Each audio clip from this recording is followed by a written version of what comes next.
Marami pa dito sa harap. Huwag kayo dyan sa likod. Dito kayo sa harap. May tatlo. Up mga kawayway, ano nga ba ang Moovit? Ang Moovit ay isang platform na mototaxi para kumita ng 4-5 a day. Tara, samahan nyo ako sa biyahe ng buhay bilang Moovit rider. Pero bago yan, intro, pasok! Look, if you had one shot in one moment. Haters want me clap, they chrome it ain't me. Haters want me clap, haters want me clap, haters want me clap, haters want me clap, haters want me clap, haters want me clap, haters want me clap, they chrome it ain't.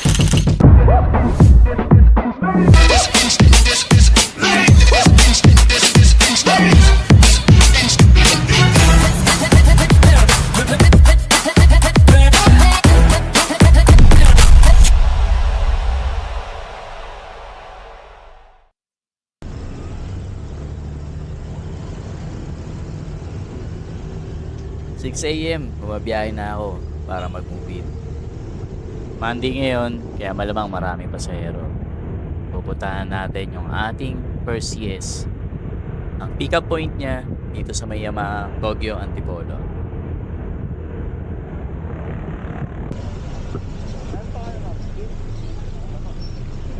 Ayun na nga, nakita ko na si ma'am. Akala ni ma'am yung isang rider ang sasakyan. At yung rider niya na yun, ay iba pala yung CS. So dito, binigyan ko lang ng shower cup si ma'am para mag-umpisa ng aming biyahe.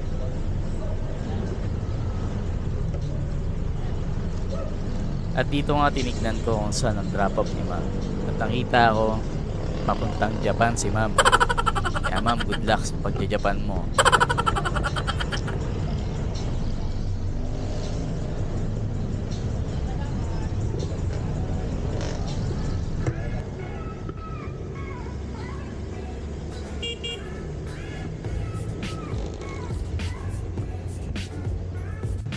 At dito nga naibaba ko na si ma'am sa Japan. Sa Pasig City Hall pala. 1.5 yung binayad sa akin ni ma'am. Kaya malamang 3 biyahe lang. 4.5 na agad to. At after ko may ibaba si ma'am, ay pumasok agad na booking. At dito sa BGC natin ibaba ang pangalawang CS natin. Almost 30 minutes lang yung biyahe. Kaya medyo mabilis.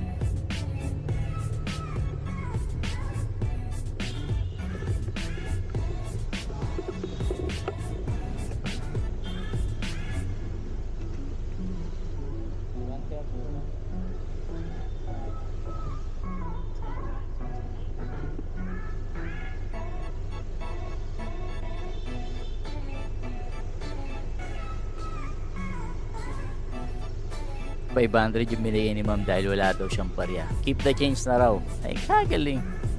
Diba, saglit lang to, malamang 4-5 ang kikitain natin. Wala pang 8 hours na biyahe. At dito naman sa Marriott Market natin nakuha ang ating pangatlong CS. Ayan si Sir.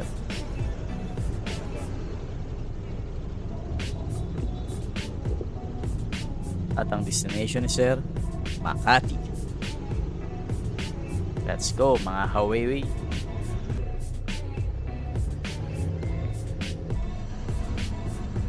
At dito nga na-drop na natin si Sir sa Makati. Baba yung fare ni Sir, parang 85 pesos lang. Kaya naghahanap ako ng barya para suklihan si Sir.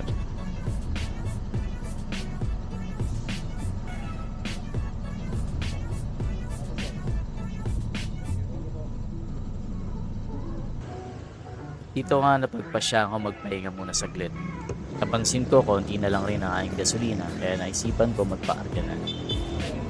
At habang nag-aantay ako ng booking, dito may nakakwentuhan ako mga kapwa rider.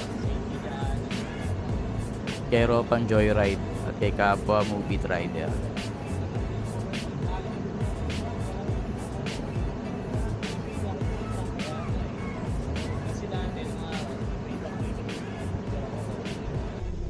Maya-maya nga lang may pumasok ng booking. Dito lang din sa tapat ng gasoline station.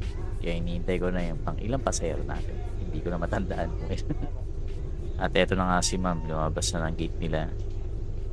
Naalala ko na malapit lang naman yung destination nito. Parang SM Makati lang.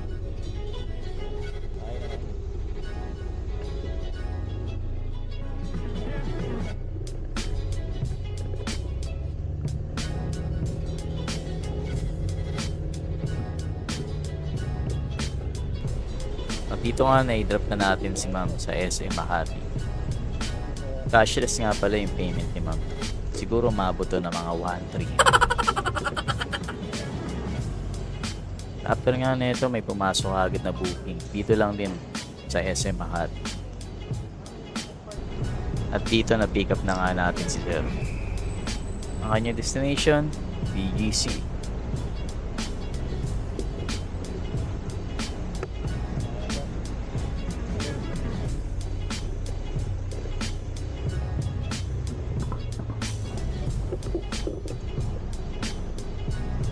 Nadrop na natin si sir sa BGC. Dito cash ang payment niya. So binigyan niya ako rito ng 1K. Joke lang.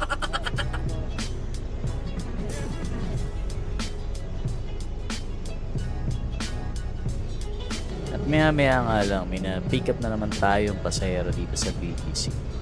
At ang kanyang drop off, Robinson Forum, Mandaluyong.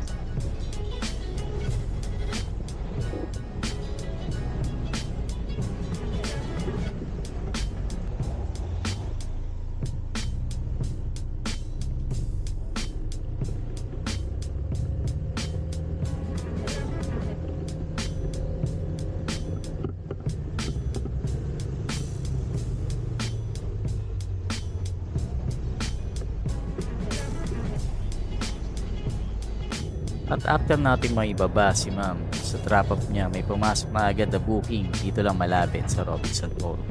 Kaya let's go, pick upin na natin si ma'am.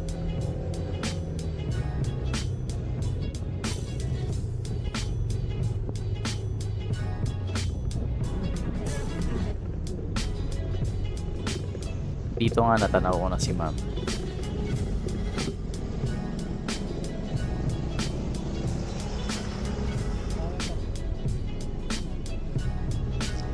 Wrap up nga pala ni ma'am Ortigas.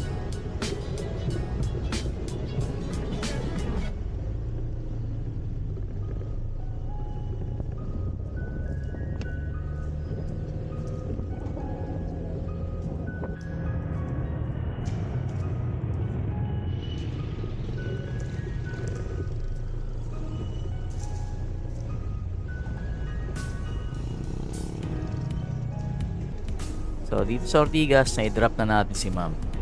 Ngayon wala pa tayong booking, kaya gagawin natin, magantay ng booking, syempre. At maya lang may pumasok ng booking. Ang pick up point ni ma'am sa harap ng Robinson Galleria. At ang kanyang drop off dito sa may Tendisitas.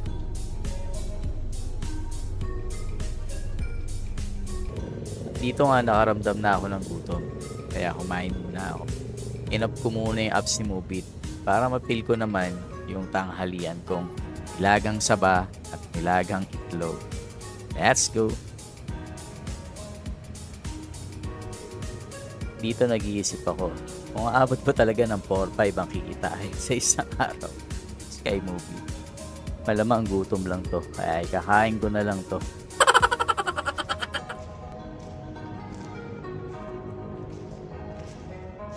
At after ko nga mananghalian, inopen ko na yung apps ni Mubit at may pumasok agad na booking. Dito lang rin sa tapat. Ang destination ng aking CS, bandang Taytay lang.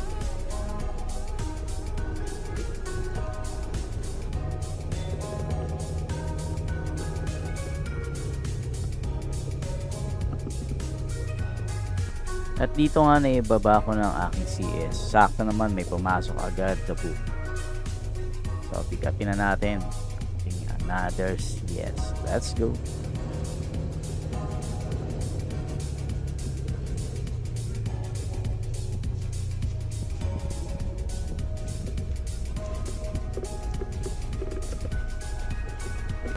At dito na pick up na natin ating CS.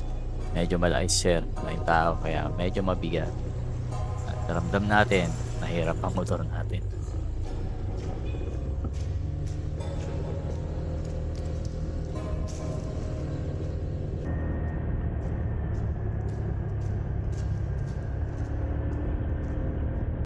At dito natin na-drop si Sir sa BGC, sa JP Morgan. Dito natin makuha ang ating CS kung saan Valenzuela ang kanyang destination. Dito magsisimula ang ating mahababang biyahe. Samahan nyo ako. Let's go mga kawayway.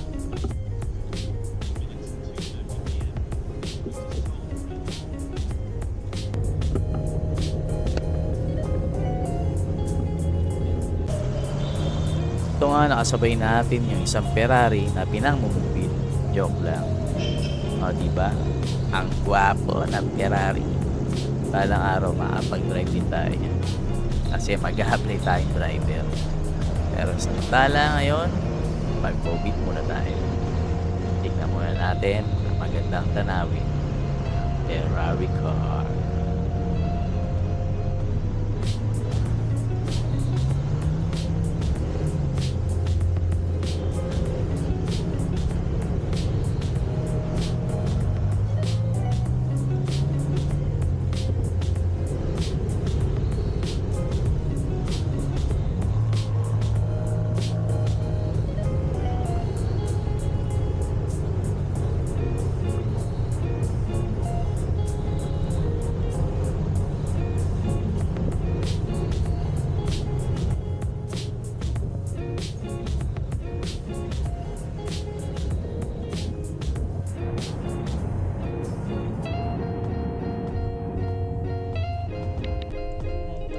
At after ng 1 hour and 15 minutes, nandito na kami sa Valenzuela.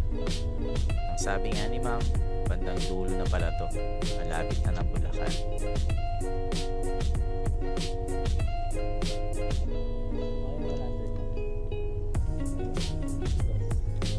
Nagbayad si ma'am ng cash at ang kanyang payment ay 350 at binigay niya ako ng tip na 50 pesos. Thank you ma'am. Salamat po.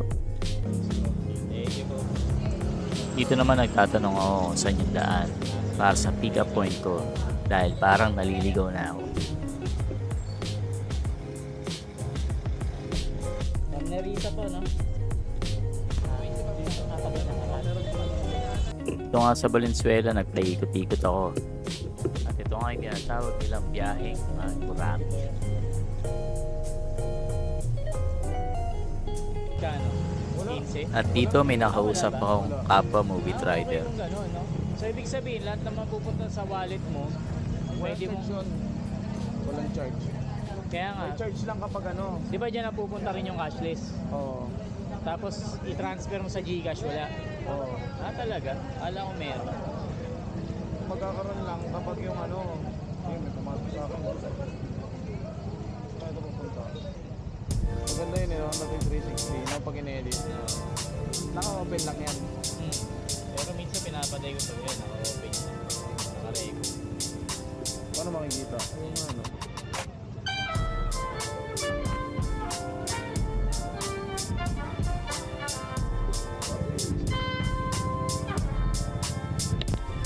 At dito napagpasyahan ko na mag-set destination para makauwi na. Medyo pagod na rin at anong oras na rin ako sa kali. Siguro nakaka 13 hours na ako sa biyahe. At sakto naman may pumasok na booking from Valenzuela to Quezon City, Kalayaan.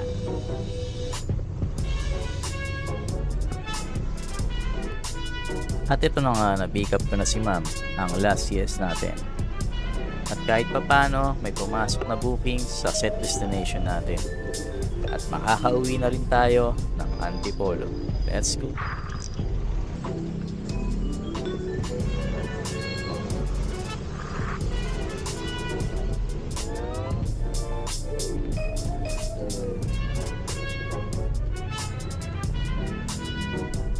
Sa wakas, naibaba na natin si ma'am sa kanyang set destination.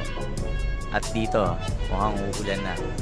Kaya need ko na talagang umuwi at ang dami ko na rin pagod.